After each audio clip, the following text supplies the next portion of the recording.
Hello sir, నా పేరు Kodanda Rao. Sanjeev Reddy Nagar rape కేసులో ముద్దా నా కొడుకే సార్. ఏడాదిన్నరగా ఈ కేసు విచారణ జరుగుతోంది.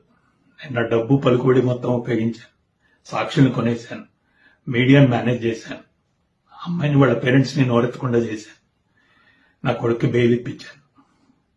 పోయిన వారం వాడు బెయిల్ మీద ఇంటికి తిరిగి వచ్చాడు సార్.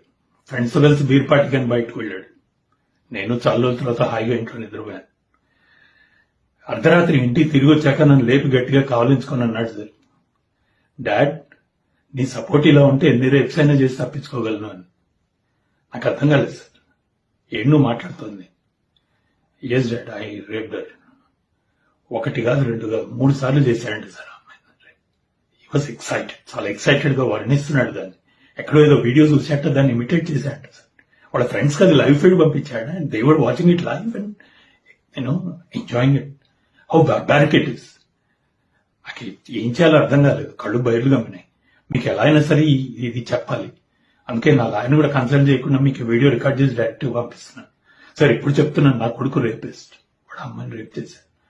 ప్లీజ్ వాడిని కఠినంగా శిక్షించండి సార్. నా లాయర్ వాదిస్తాడు, వాడి అఘాయిత్యం చేసే టైంకి వాడి వయసు 17 ఏళ్ళు, so treat him as a minor అని. No sir, is not a minor. వాడికి ఫస్ట్ సెక్షువల్ ఎక్స్పీరియన్స్ 2 ఏళ్ల క్రితం అయింది సార్. He was 16 then. వాడు మైనర్ ఏంటి? అండ్ ఆ అమ్మాయి వాడితో పాటు చిన్నప్పటి నుంచి కలిసి ఆడుకుని పెరిగి మొన్నటికి మొన్న వాడు కంబైన్ స్టడీస్ అంటే వాడితో పాటు అమాయకంగా నమ్మి ఇంటికి వచ్చింది సార్. అట్లాంటి అమ్మాయి మీద అత్యాచారం చేసినాడు, వాడు మైనర్ ఏంటి సార్?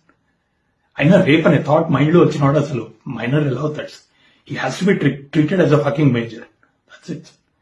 సో వాడి నిర్భయ కేసులో లాగా వాడిని ఉరిదీస్తారు, లేదా దిశ కేసులో లాగా ఎన్కౌంటర్ చేసి పారేస్తారు. సౌదీ అరేబియాలో రాళ్లు పెట్టి కొడతారండి సార్. అలా కొడతారు, మీ ఇష్టం సార్. ప్లస్ కఠినంగా శిక్షించండి. మీరు వేసే శిక్ష వాడికి ఆఖరి అవకాశం కావాలి వాడు మారటానికి. Please sir. నా భార్య గీత, నా భగవద్గీత, తన రచయిత్రి సార్. వాడికి మాధవ్ అనే పేరు పెడతా అంటే వద్దు, వాడు దేవుడు అవనవసరం లేదు, మనిషి అయితే చాలు అని వాడికి మానవ్ అని పేరు పెట్టింది సార్. తనకి 3 ఏళ్ల వయసు ఉన్నప్పుడు తనకి క్యాన్సర్ డయాగ్నోస్ అయింది. చచ్చిపోతానని తెలిసి మా ఇద్దరిని ఒళ్ళో పడుకోబెట్టుకొని చెప్పింది సార్ నాతో, రామ్, వీడు చదువులో ఫెయిల్ అయినా పర్వాలేదు, ఆటల్లో ఫెయిల్ అయినా పర్వాలేదు, కానీ ఆలోచనలో ఫెయిల్ కాకుండా చూడాలి. నేను మాట ఇచ్చాను సార్ తనకి. ఆ మాట తప్పాను, అది కోసేస్తుంది. డబ్బు సంపాదించే యావలో పడి వీడి తల్లిని లోటు లేకుండా తీర్చాలి.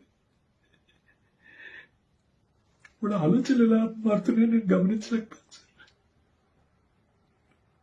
తనకి ఇచ్చిన మాట తప్ప ఇవాళ చచ్చిపోయింది.